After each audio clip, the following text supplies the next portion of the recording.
E aí, gente, boa tarde. Nós estamos retomando a segunda aula da Escola Bíblica.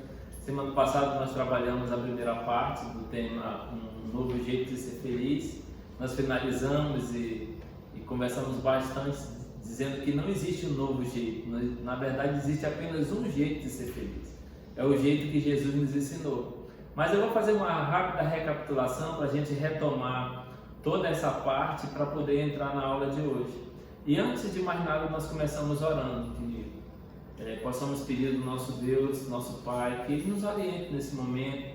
Eu sei que é um momento em que a gente acaba ficando muito agitado, tudo é muito novo com relação às redes sociais, com relação às vezes vem o WhatsApp e acaba atrapalhando quem está vendo no celular. Então, eu peço que vocês tenham um pouco de atenção, não se preocupem se...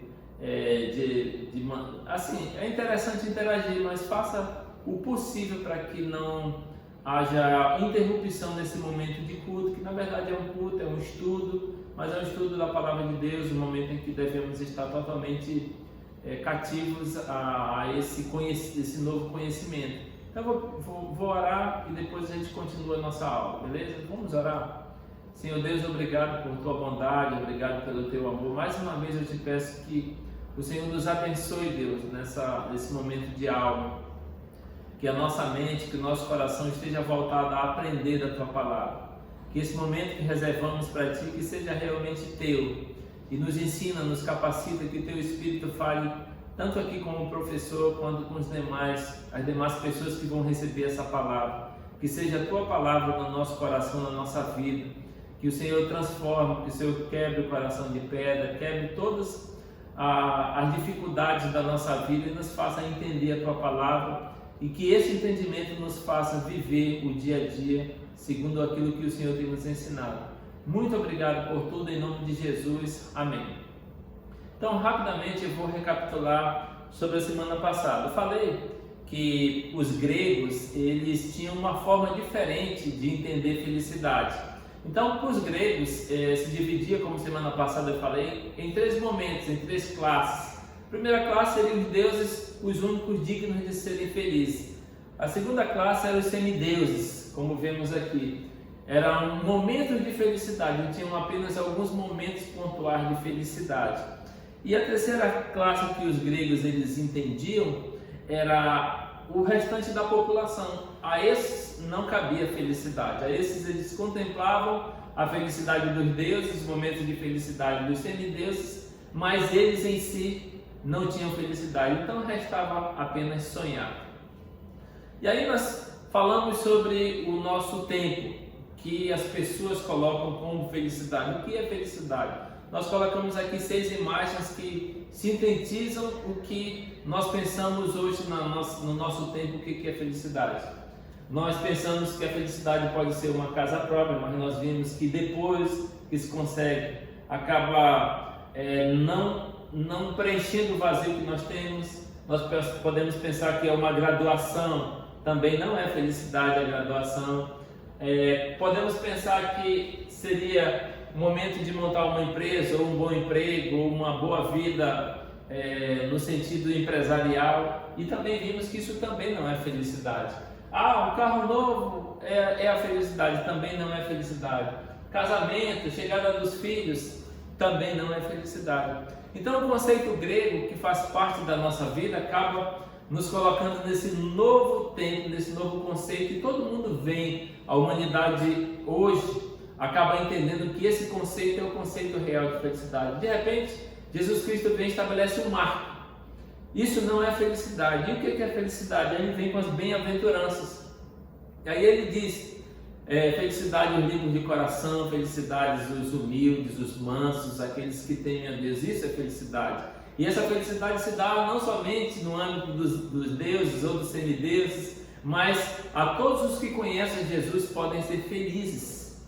E aí nós falamos sobre a aula passada, que nós trabalharemos os 4 tipos de felicidade em relação ao cristão e Deus. Essa semana nós vamos trabalhar outros 4 tipos de felicidade em relação ao cristão e ao seu próximo. Então nós vamos abordar felizes os misericordiosos, felizes os limpos de coração, felizes os pacificadores e felizes os perseguidos. Nós vamos trabalhar esses 4 itens, mas semana passada eu deixei uma atividade para vocês e é necessário a gente ver essa atividade antes de propriamente começar na aula. E aí a primeira atividade é o nosso compartilhar. Foram 3 perguntas do compartilhar e a primeira pergunta é: o que pode impedir o cristão de ser feliz? O que vocês responderam? O que pode impedir o cristão de ser feliz? Me veio à mente, no primeiro momento, quando surgiu essa pergunta, um texto bíblico, está lá em Romanos, lá no finalzinho de Romanos, no capítulo 8, no final do capítulo 8, que diz assim, não sei se vocês estão conseguindo ler, mas eu vou ler aqui para vocês. Porque eu estou bem certo de que nem a morte, nem a vida, nem anjos, nem principados, nem coisas do presente, nem do porvir, nem poderes, nem altura, nem a profundidade, nem qualquer outra criatura poderá separar-nos do amor de Deus. Nada que está em Cristo Jesus nosso Senhor. Romanos 8, 38 e 39. Então, nada pode nos separar do amor de Deus, nada pode impedir o cristão de ser feliz. Essa foi a resposta que eu dei no primeiro compartilhado. Todas as respostas elas acabam sendo individual, não existe um padrão de resposta. Eu vou apresentar aqui a resposta que eu entendo como correta, mas como é interpretativa, cada um tem a sua resposta, mas desde que tenha essa linha de resposta aqui do professor. Então a segunda pergunta é: o que mais impressiona você nas bem-aventuranças? O que mais impacta você no ensino das bem-aventuranças de Jesus Cristo? Eu fiz uma resposta que eu entendo como, para mim, ela é completa, que é a instituição do verdadeiro conceito de felicidade. Como nós vimos na revisão, o conceito de felicidade era conceito segundo os gregos. Quando Jesus veio, ele instituiu um novo conceito, e é o conceito real, o conceito verdadeiro de felicidade. Por isso que isso, para mim, impressiona nas bem-aventuranças. E a terceira pergunta é: por que ser feliz a maneira de Jesus incomoda?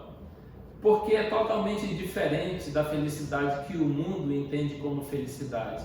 Um cristão externando felicidade, dizendo que ser humilde é ser feliz, dizendo que ser limpo de coração é ser feliz, dizendo que tem sede de justiça, mas diante de Deus não há sede de justiça para tentar acabar com alguém. Isso é ser feliz. E os outros conceitos das bem-aventuranças como felicidade. Então isso realmente ela traz o mundo de ponta cabeça. E a minha resposta foi: porque o homem sem Deus não consegue entender o que é servir a Deus.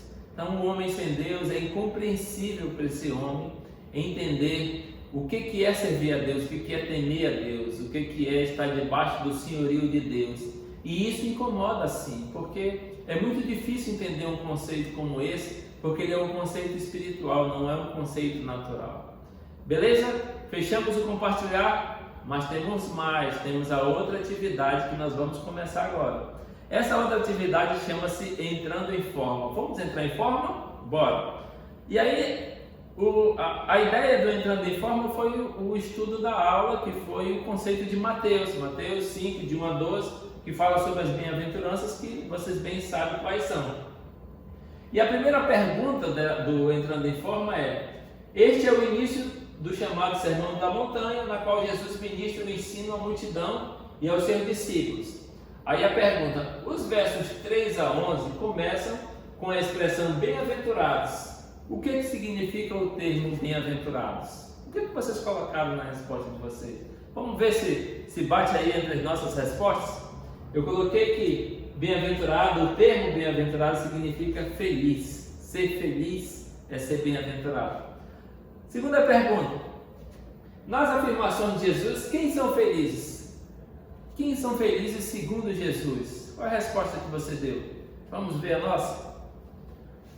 Os conhecedores de Deus, ou os convertidos, ou os crentes. Esses são felizes. Os que conhecem a Deus, que nasceram de novo.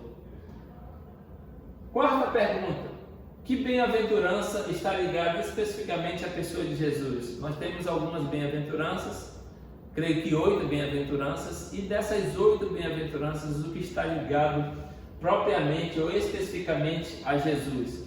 Eu entendi que todas estão ligadas a Jesus, entretanto, em uma que chama a atenção, que é o versículo 8, que vem dizendo que ele está ligado à resposta: bem-aventurados sois quando por minha causa vos injuriarem e vos perseguirem e mentindo disserem todo mal contra vós. Essa está ligada a Jesus e a nossa vida. Então, eu entendi como resposta correta essa resposta do versículo 11. E mais, vamos ver a quinta. O motivo da felicidade produz um grande resultado. Observe, letra A. Qual o resultado de ser humilde de espírito? O que foi que você respondeu? Eu respondi: porque deles é o reino de Deus, ou o reino dos céus. O resultado para os que choram. Qual é o resultado dos que choram? Segundo Jesus, segundo o Sermão do Monte, serão consolados. Ao resultado dos mansos, qual o resultado do servo de Deus ser manso? O resultado é que eles herdarão a terra prometida. O resultado para os que têm fome e sede de justiça, qual é o resultado? Serão fartos. Eles conseguirão entender o Deus fartá-los de sede de justiça segundo Deus. Letra E, o resultado para os misericordiosos. O que você colocou aí? Eu coloquei que o resultado para os misericordiosos serão... Só um momentinho que deu um pane aqui, mas como é ao vivo a gente sempre dá o nosso jeito. Apresentação, a internet cai e tal, mas não esquenta não, que está tudo sob controle, não no meu, no controle de Deus. Então o resultado está: alcançarão a misericórdia. Então os misericordiosos alcançarão misericórdia. E o resultado dos limpos de coração? Os limpos de coração, eles verão a Deus. Eles são as pessoas que vão ver a Deus. E o resultado dos pacificadores?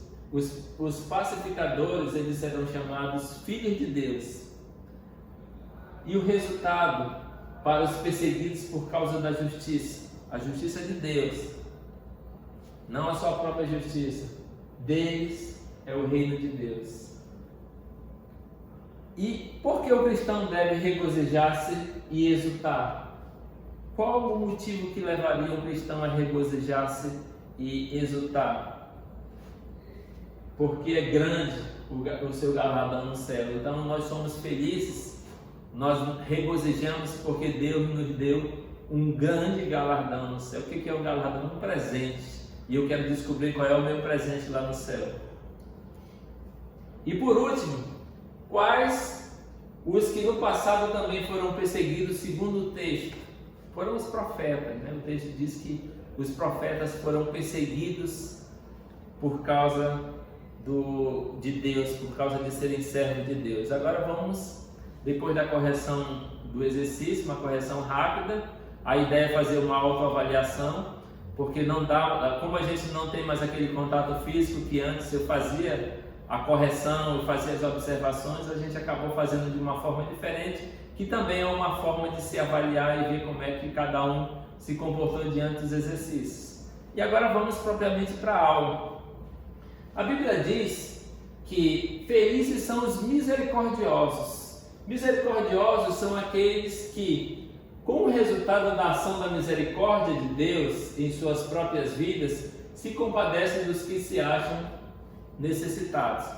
Esse texto aqui de Lucas 10, 25 a 37 fala sobre aquela passagem em que aquele homem ele foi machucado, ele foi roubado, ele estava no meio do caminho, e aí passaram 4 pessoas por lá, o sacerdote, o fariseu, e dentre eles se destaca um homem que era samaritano. Os samaritanos eles eram odiados pelos judeus. Os judeus achavam que um samaritano ele não poderia de forma nenhuma adorar a Deus, ser servo de Deus, ser chamado irmão. porque eles eram misturados. Isso é uma história bem lá atrás, lá no período em que Judá foi para o cativeiro e não voltou mais, e acabou se misturando com os povos. Teve um conflito entre eles lá no livro de Neemias, quando Neemias queria reconstruir os muros, que o pessoal de Israel, prefigurando ali Jerusalém, os muros de Jerusalém, e aí eles queriam fazer parte daquela reconstrução e Neemias não aceitou, justamente porque eles eram misturados, eles não eram judeu puro, né? Então, desde essa história veio a indignação contra os samaritanos. E aí Jesus ele foi assim profundo, ele foi no âmago da questão. Você sabe aquela pessoa que vocês desconsideram, que não chamam de irmão? Aquele entendeu o que é misericórdia. Ele entendeu o amor de Deus na vida dele, a misericórdia de Deus na vida dele, e a partir de então ele foi misericordioso. Ele externou misericórdia. O crente, ele não está para julgar o mundo, quem veio para julgar o mundo foi Deus, ele vai julgar no seu tempo. Jesus veio para nos salvar e estender misericórdia e graça. E quando nós entendemos o que é misericórdia e graça, isso deve sair de nós, como rios de água viva.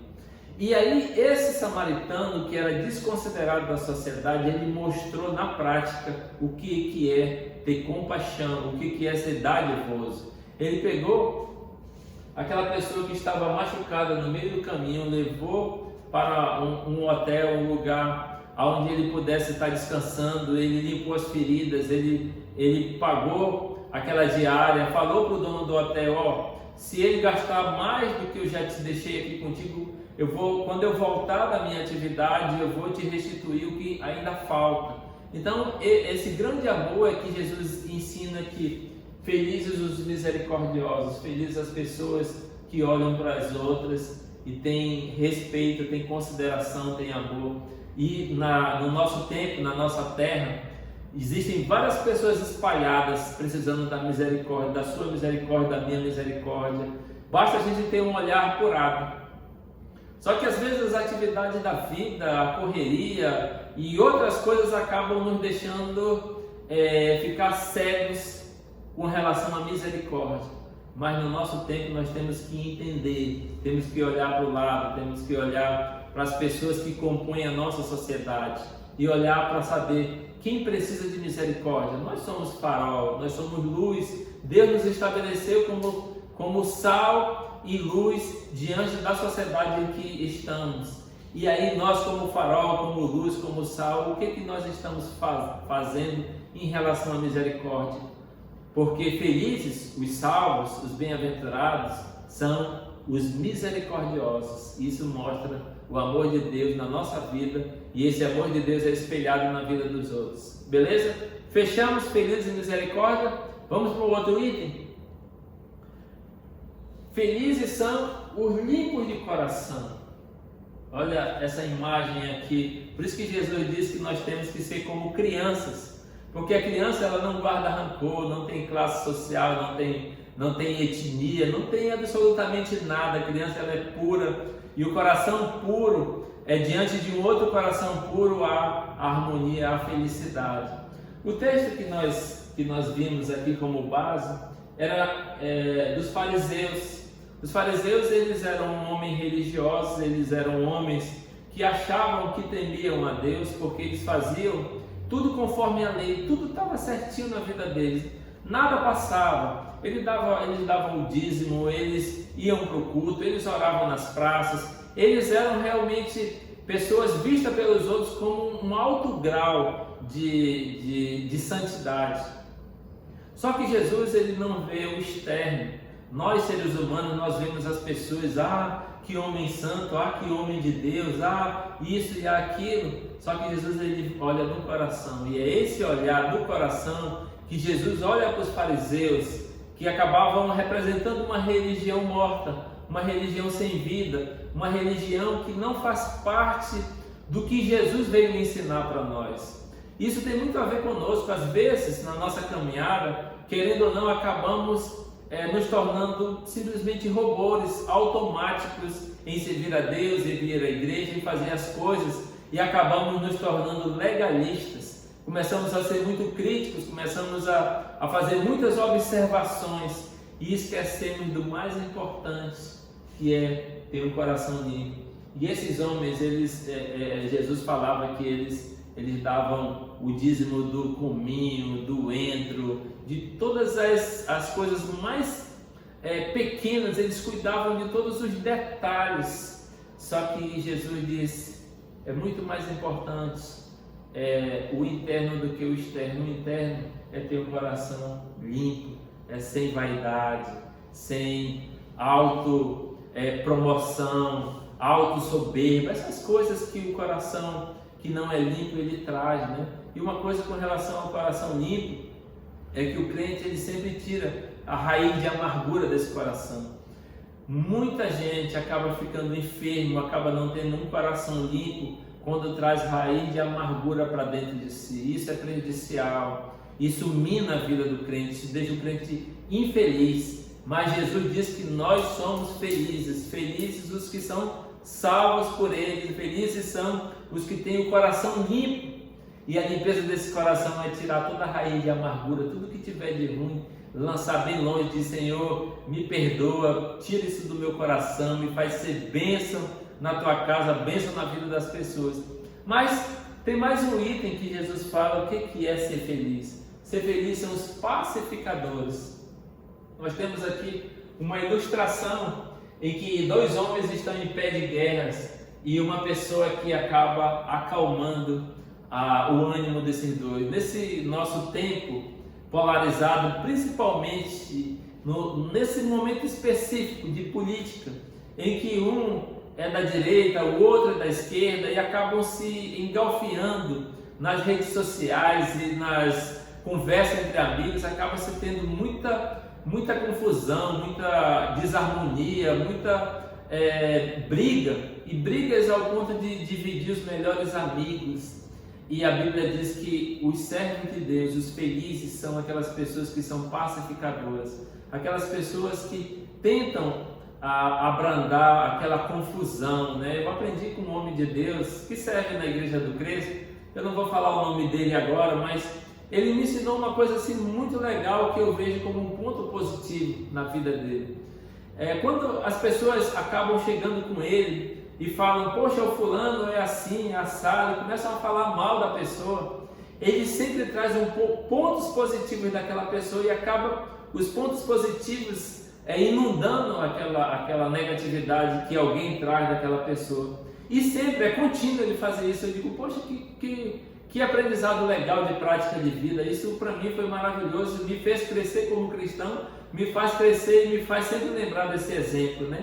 Quando alguém vem falar coisas ruins de alguém, ele tem um ponto positivo. Não, essa pessoa ela é assim, ela é assim, ela é assim, assim. Então todos os crentes eles têm que ter essa identidade pacificadora.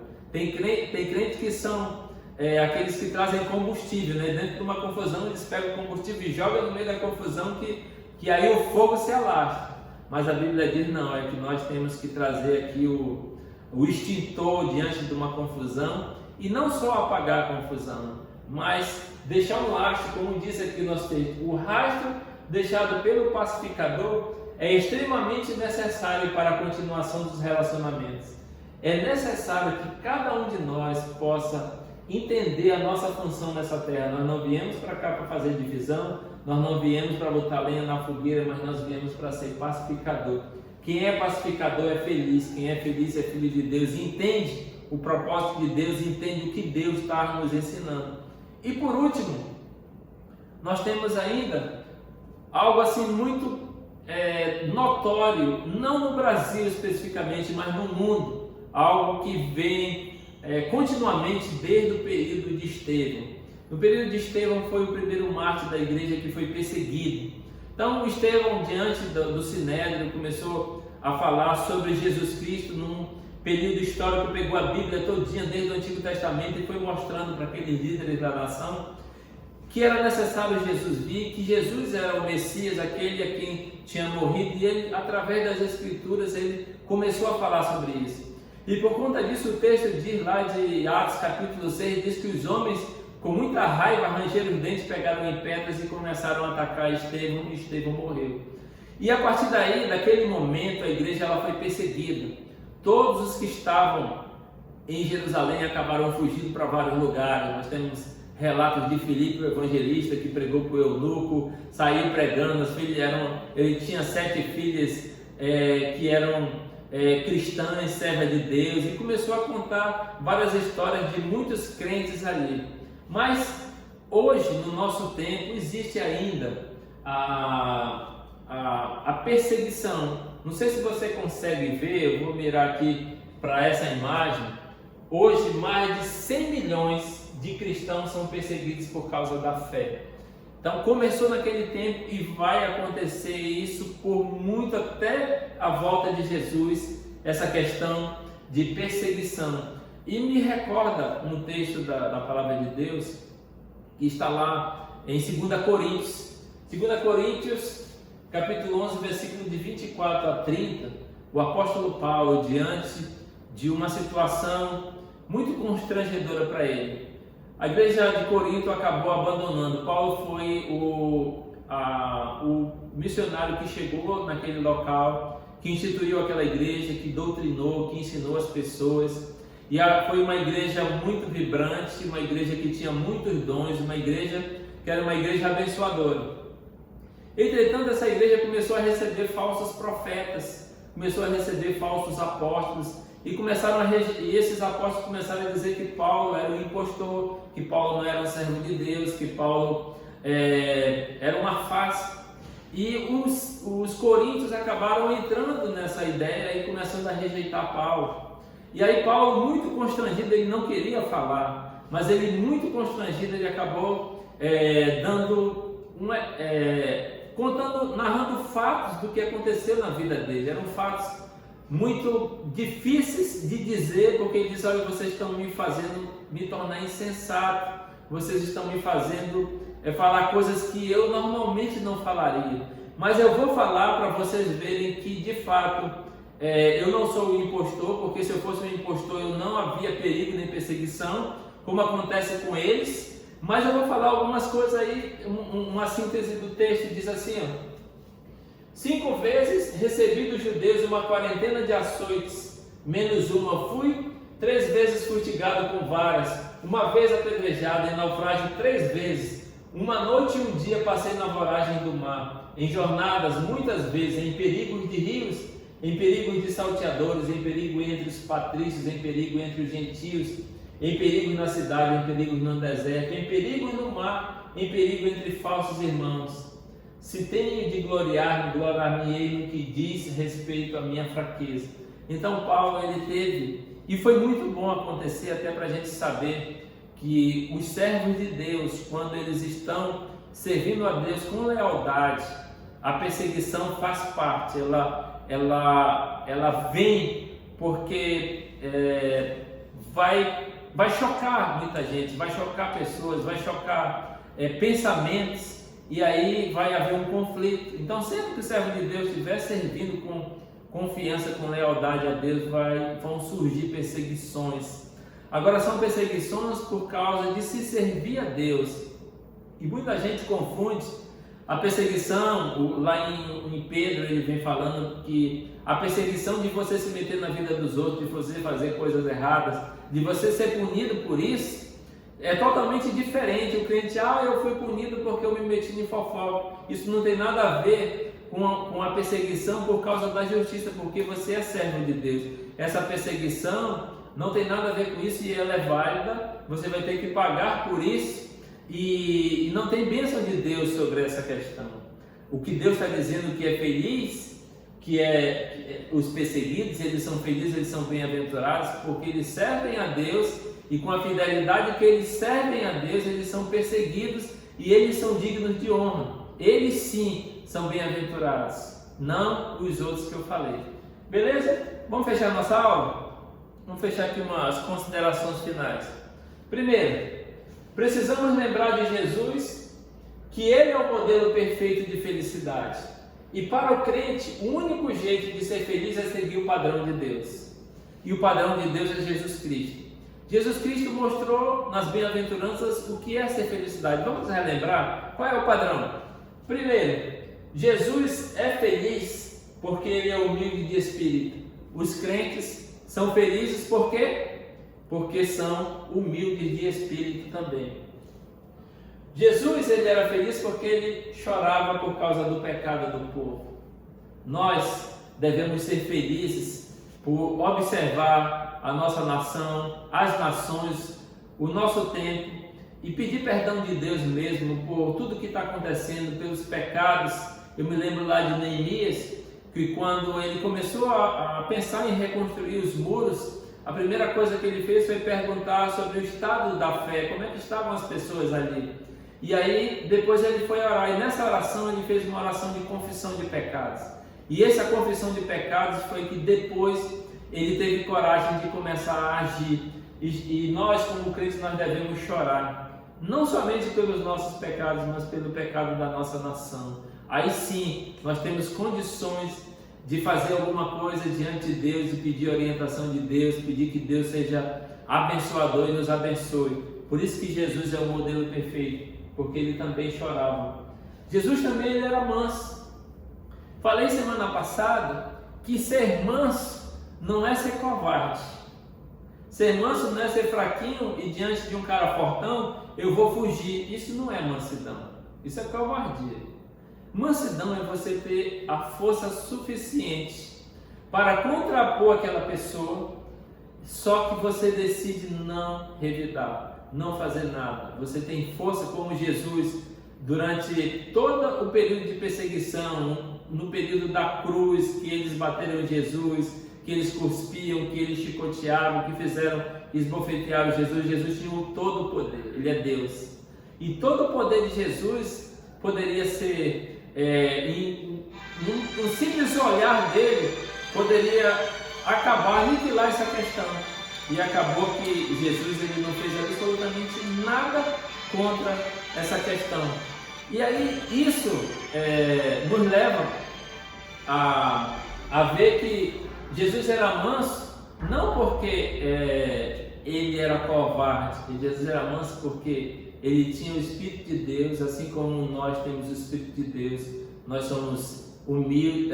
A Bíblia ensina lá em Gálatas, sobre o fruto do Espírito, que é amor, paz, alegria. Então nós temos isso. E aí Jesus nos ensina que nós temos esse mesmo Espírito, apesar dos confrontos da vida, que são necessários nós vivermos, nós temos que renunciar o nosso direito. Lá em Coríntios, Paulo orientando a igreja, sofre o dano. Quando alguém te faz um mal, sofre o dano. Jesus diz, anda a segunda milha, vira o rosto. Todas essas coisas mostram mansidão, isso é mansidão.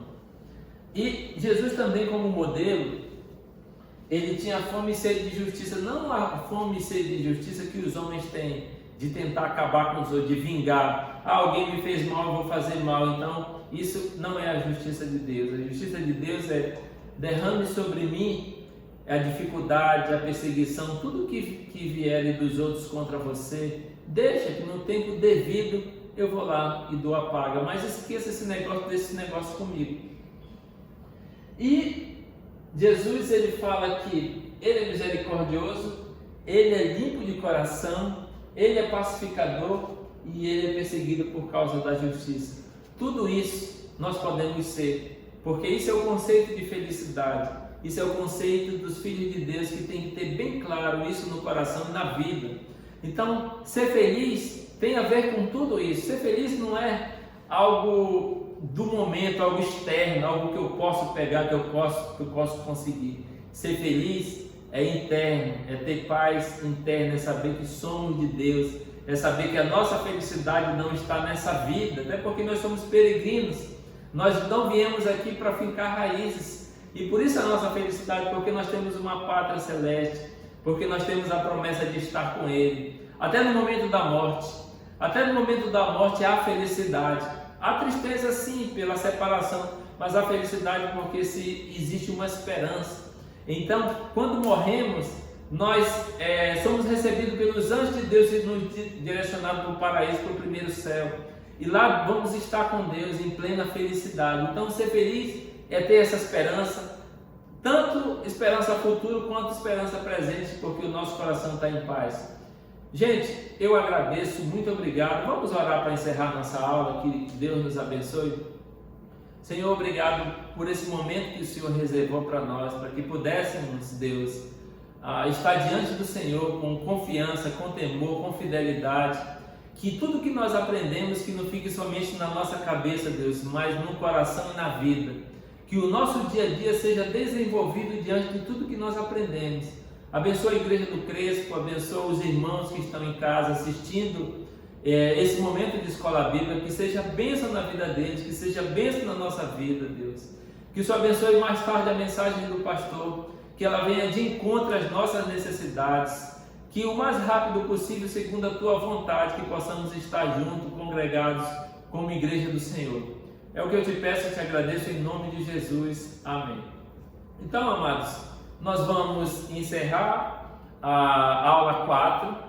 Eu peço que vocês leiam a lição da aula 5, que é no próximo domingo. Nós vamos estar trabalhando na lição 5 e desenvolvendo no mesmo estilo, 2 aulas, 50% de uma aula, depois correção em 50% da outra aula. Que Deus abençoe e até o próximo encontro. Valeu, gente. Muito obrigado.